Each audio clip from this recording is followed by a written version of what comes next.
Oke, baik. Assalamualaikum warahmatullahi wabarakatuh. Perkenalkan, saya Dafarian Azizi dengan NIM 18620109. Di sini saya akan mempresentasikan mengenai penerapan hukum Islam di Indonesia. Oke, next.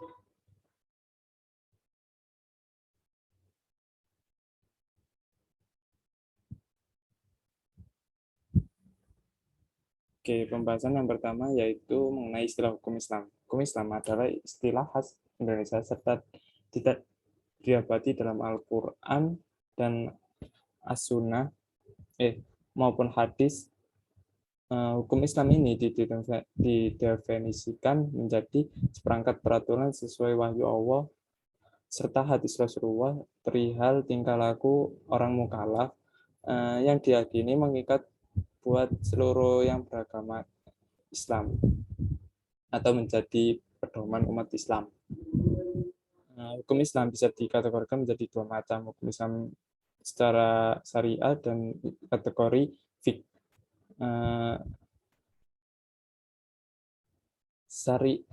Kategori syariah kebenarannya bersifat mutlak serta otoritatif, sedangkan fiqh cenderung bersifat cukup serta dan liberal.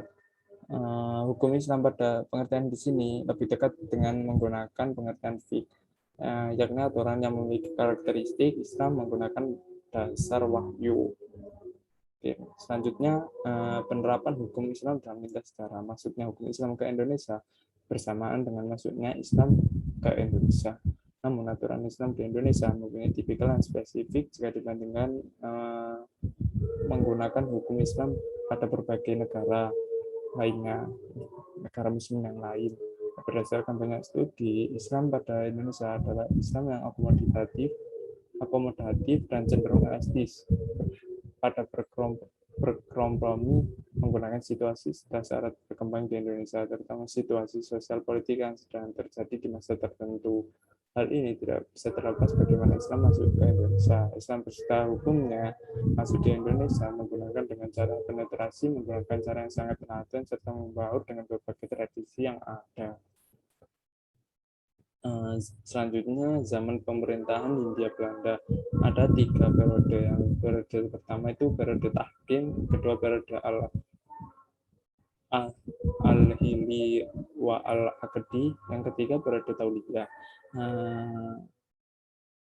Periode tahkim dalam persoalan pribadi yang mengakibatkan pembentukan antara hak yang kepentingan dalam tindakan. Mereka bertahkim kepada seseorang pemuka agama yang ada di tengah-tengah kelompok masyarakat tersebut. Yang kedua periode al-hili wal al-aqdi. Mereka telah membaiat mengangkat seseorang ulama yang Islam yang ada dapat bertindak sebagai qadhi untuk menyelesaikan setiap perkara dan kemaslahatan yang terjadi di antara mereka. Dan terakhir periode tauliyah dapat didefinisikan sebagai delegation of authority, yaitu penyerahan kekuasaan wewenang mengadili kepada suatu judikatif.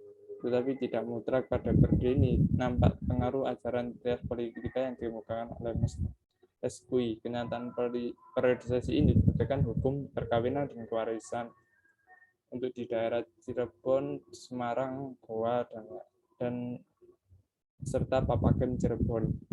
Next, selanjutnya yaitu zaman pemerintahan Hindia Belanda. Kedudukan hukum Islam pada Hindia Belanda dapat menjadi dua. Yang pertama, periode penerimaan hukum Islam sepenuhnya. Penerimaan hukum Islam sepenuhnya disebut dengan Recipio in Complexio, yaitu hukum Islam diberlakukan sebenarnya bagi orang Islam yang telah memeluk agama Islam. Apa yang telah berlaku semenjak mulai adanya kerajaan-kerajaan Islam Nusantara tetap berlaku. Yang kedua, periode penerimaan hukum Islam dan oleh hukum adat. Penerimaan hukum Islam oleh hukum adat juga lebih dikenal dengan istilah teori resepsi, yaitu hukum Islam baru dapat berlaku bila dikehendaki oleh hukum adat. Teori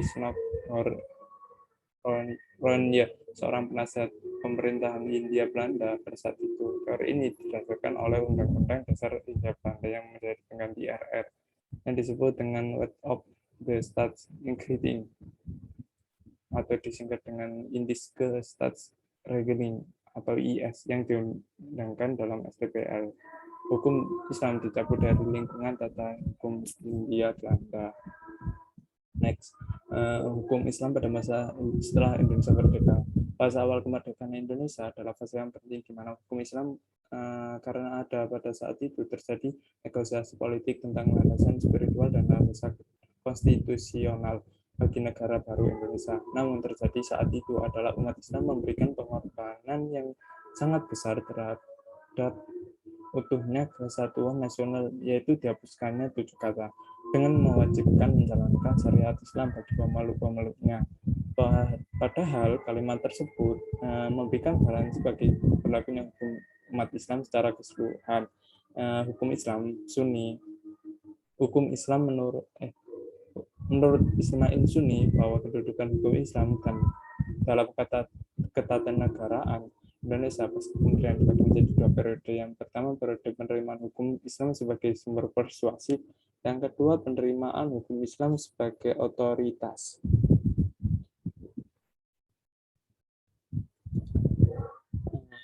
Periode penerimaan hukum Islam sebagai persuasif setelah berlakunya undang-undang hukum Islam berlaku bagi bangsa Indonesia yang beragama Islam itu sendiri, bukan sekedar ia telah diterima hukum adat.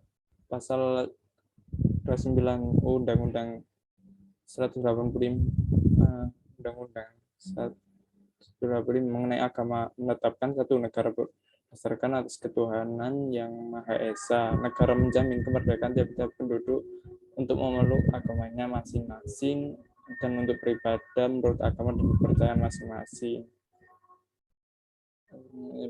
Penerimaan hukum Islam sebagai sumber otoritatif dengan ditempatkannya Piagam Jakarta dalam dekret Presiden 5 Juli 1959. Piagam Jakarta tersebut atau penerimaan hukum Islam bukan hanya sekedar menjadi sumber persuasif, akan tetapi hukum Islam yang menjadi sumber otoritatif dalam hukum ketatanegaraan Indonesia, yaitu mempunyai kekuatan atau authority. Dalam dekret presiden tersebut selain ditetapkan Piagam Jakarta oleh konsideran di dalam diktum ditetapkan pula menetapkan Undang-Undang 1945 berlaku lagi. Di dalam konsiderannya berbunyi bahwa kami berkeyakinan Piagam Jakarta tertanggal 22 Juni 45 menjadi jiwa UUD 45 yang dan adalah merupakan suatu rangkaian kesatuan dalam konstitusi tersebut. Oke, next. Penerapan hukum Islam di Indonesia. Penerapan hukum Islam ini biasanya ada 4 hal, yaitu karakter masyarakat modern, tingkat akomodasi hukum Islam terhadap perkembangan zaman, kondisi sosial politik, kesadaran hukum masyarakat Islam untuk mengamalkan jalan agamanya. Hal tersebut menjadi variabel yang penting dalam membahas penerapan Islam di Indonesia. Karakter masyarakat modern, karakter masyarakat dalam kehidupan masyarakat modern adalah adanya tren besar terlibat dalam proses globalisasi dan rasionalisasi. Proses kedua hal ini akan berpengaruh sangat terhadap kehidupan dan masyarakat modern. Estimasi pengaruh adalah sebagai berikut. Terjadinya globalisasi akan mengakibatkan terjadinya akulturasi budaya dan moral secara cepat. B. Rasionalisasi akan berimplikasi pada hal-hal berikut.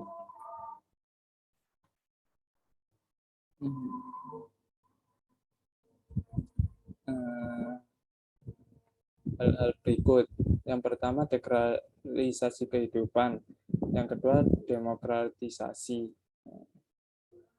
Dekralisasi kehidupan artinya akan meninggalkan yang sakral tapi tidak rasional dan akan mengambil yang rasional walaupun menantang sakralitas. Hal ini akan menjadi ladang kondusif bagi tumbuhnya materialisme dan positivisme. Hanya berpikir profit dan non-profit dalam sakralitas, tetapi antara lain karena memang ajaran agama mengandung profit dan manfaat tentu baginya. Demokratisasi pendapat kelompok atau individu lebih dihargai. Oleh karena itu pemerintah tidak akan bisa membatasi keinginan umat Islam merupakan mayoritas penduduk Indonesia yang menentukan demi kemaslahatan bangsa dan mereka, termasuk mereka sendiri. Next, tingkat akomodasi hukum Islam di Indonesia terhadap perkembangan zaman. Hukum Islam adalah hukum yang diturunkan oleh wahyu kepada Nabi Muhammad SAW untuk disampaikan seluruh umat manusia sebagai pedoman hidup demi kebahagiaan mereka di dunia di akhirat.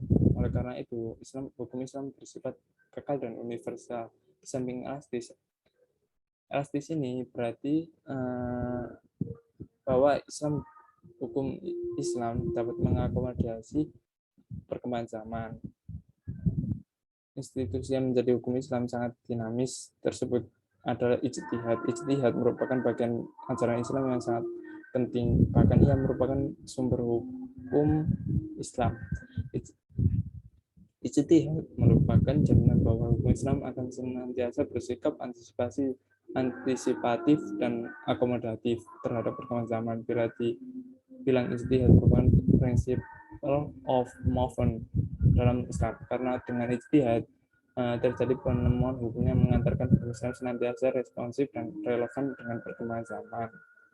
Setelah ijtihad dapat dilakukan dengan berbagai metode, diantaranya dengan jalan mencari ilat hukum, kias, istihsan, urf, istibab, sadu, dan lain-lain.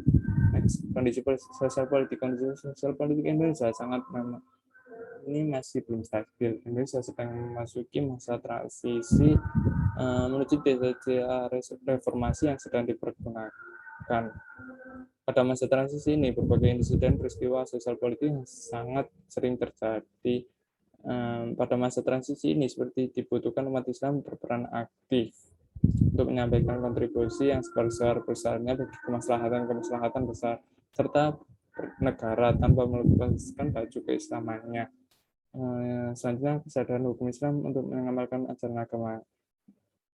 Kesadaran umat Islam dalam mengamalkan ajaran agama yang sangat berperan dalam mendorong penerapan hukum Islam secara kafah. Bila kesadaran hukum Islam umat Islam semakin membaik, maka akan semakin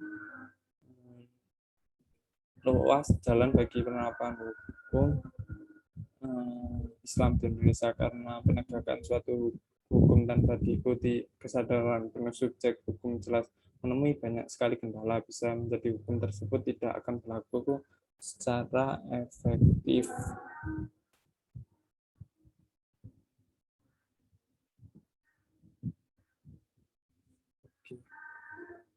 Thank you. Itu saja materi yang bisa saya jelaskan, kurang lebihnya saya mohon maaf. Wassalamualaikum warahmatullahi wabarakatuh.